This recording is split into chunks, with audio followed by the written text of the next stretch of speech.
Hey guys, what's up? Moses here, and today I wanted to make a quick video talking about a couple of things that regarding the miner.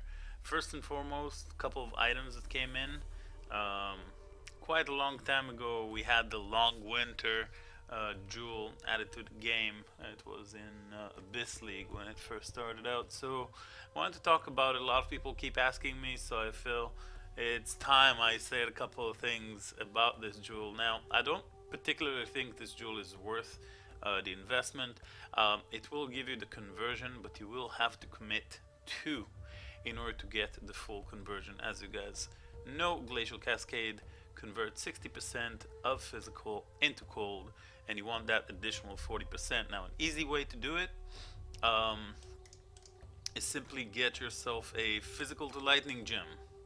As you can see right here, support skills gain 29 of physical's extra lightning damage. So it's an additional multiplier on top. You get the elemental conversion, so you can benefit from both the physical and the elemental damage bonuses. And with quality, you get increased lightning and increased physical damage. And of course, you know, when 29% is extra lightning, you'll continuously shock. When 50% is converted to lightning, so you continuously shock, which in a crit build like the GC Miner, it's a pretty good choice. So this is going to be your 5 link, unless you have any other way to convert. People talk about Rimsar gloves. Rimsar will give you conversion, but they're particularly bad. They have I think just one cold resist. They don't have any life. It's a low tier base, so I strongly don't recommend that, where you can get something as simple as, you know, 100 life and 80 to all res for a couple of chaos this league. So, you know, rims are pretty big deal.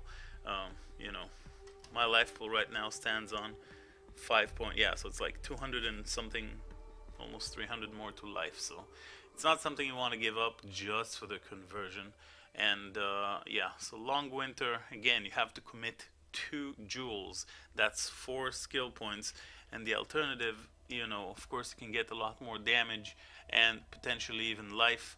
You know, crit multi, a lot of flat damage on jewels like this. Here we got some increased damage, max life, and area damage.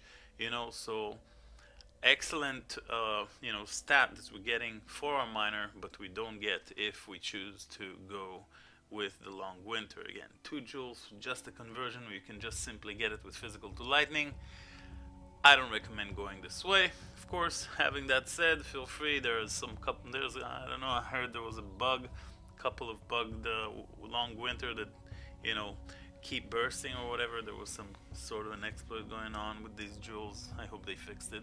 But either way, you know, don't go with this jewel. Simply get yourself physical to lightning, and when you can afford it, if you feel like it, you can go with 40% Glacial Cascade conversion on the helmet.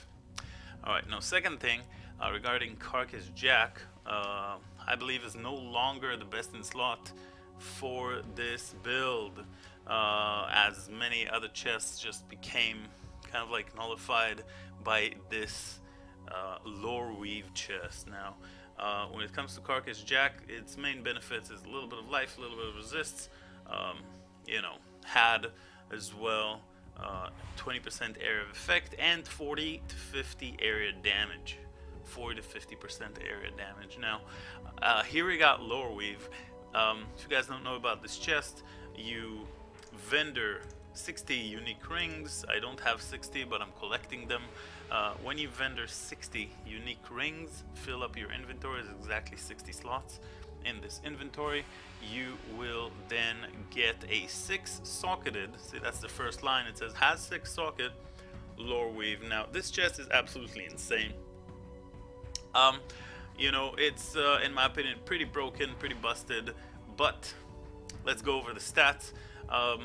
Physical damage to attacks does not affect us as miners, but it has 21 to all attributes. It runs 16 to 24 if I remember correctly, 8 to 24, 2 maximum life up to 60, 2 maximum mana up to 50, increased rarity of items found up to 30, up to 50 max ES, up to 60 increased global crit chance, has 6 sockets, up to 50 increased elemental damage, and that physical damage to attacks that doesn't affect us. So here we got 2 massive damage modifiers here, the elemental damage and increased global crit chance. But this chest is insane because of the amazing mitigation from elemental damage that we're getting, since our resistances are set at 80%. Max resistances will now be, instead of 75, across the board up to 80%, which means you're going to have, if you have enough resistances on your gear, 80 to all resist. Now the way that it works, before this chest we used to take 25% of all elemental damage incoming, because we had 75% to all resist, right? So now, instead of getting, you know, 25% of incoming damage, we're actually going to be getting 20% of the incoming elemental damage, because 80% of that is going to be mitigated through these resistances on the chest. Now the difference is only 5%, but these 5% from 25 to 20% actually means that we're getting across the board 25% less elemental damage than what we used to take before, which is a huge survivability bonus. And add that on top of the amazing life mana, crit chance, elemental damage, and, you know, some rarity, some stats that we're getting, and the fact that it's coming 6 sockets, so it's fairly easy to link. You know, don't have to invest the jewelers. You vendor the 60 rings, unique rings, and you just get that chest. That's pretty insane on its own. So Carcass Jack is no longer best in slot for the build. Of course, 6-link Carcass Jack if you have it, excellent. If you can't really afford one of these, just, you know, a linked one, of course, because everybody can afford it. It's only 60 unique rings, right? So you just gotta collect yourself half an inventory full of rings and you get one of these. So yeah, pretty excellent stuff. I mean, this chest is on the verge of broken, and you know, it fits almost every build out there. There's not CI or I guess Righteous Fire or something like that. You know, pretty insane chest. One last thing I wanted to talk about, we did get some buffs for the Saboteur. We got a couple of new nodes, and yeah, Pyromaniac and Born in the Shadows. Prior to that, we used to take Bomb Specialist, Demolition Specialist, and then Explosive Expert. And if you guys remember, I used to take, you know, the couple of baby nodes with the mind damage, elemental damage, whatnot, movement speed, elemental damage. We used to take these couple of baby nodes. No longer. Now we have Pyromaniac that gives us immunities to Ignite and Shock, as well as up to 20% of life regen per second per mine we detonated recently, and reduced mana cost of skills that places mines or throw traps, which significantly reduces the mana cost of our well, Glacial Cascade mines, which is pretty nice and very significant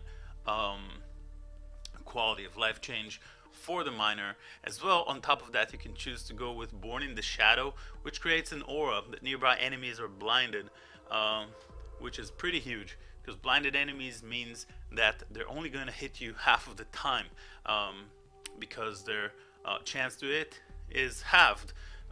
So, you know, you're going to be taking overall less damage, and on top of that, you will be getting reduced damage from blinded enemies, and this is in fact a pretty significant you know, defensive boost that we're getting. So I decided to go with Pyromaniac, but honestly, blind is pretty huge, because you're taking effective like 50% less, and on top of that, the damage that you do take, physical damage, do take 10% reduced damage from those blinded enemies. So keep that in mind. When it comes to the order of the Ascendancy, it still goes the same. We'll go to Bomb Specialist, Demolition, and then Explosive Expert. Then on Uber Lab, you get to choose between Pyro and Born in the Shadow. Personal favorite is this one, but there's absolutely, you know, Born in the Shadows definitely has its merits. So yeah, that's pretty much it I want to talk about. Just Lee's Long Winter, you know, this new chest, the Ascendancy. I hope you guys enjoyed the video. Thank you very much for watching, and make sure to come and visit the stream. We're grinding this Bestiary League every day. And yeah, see you guys next time.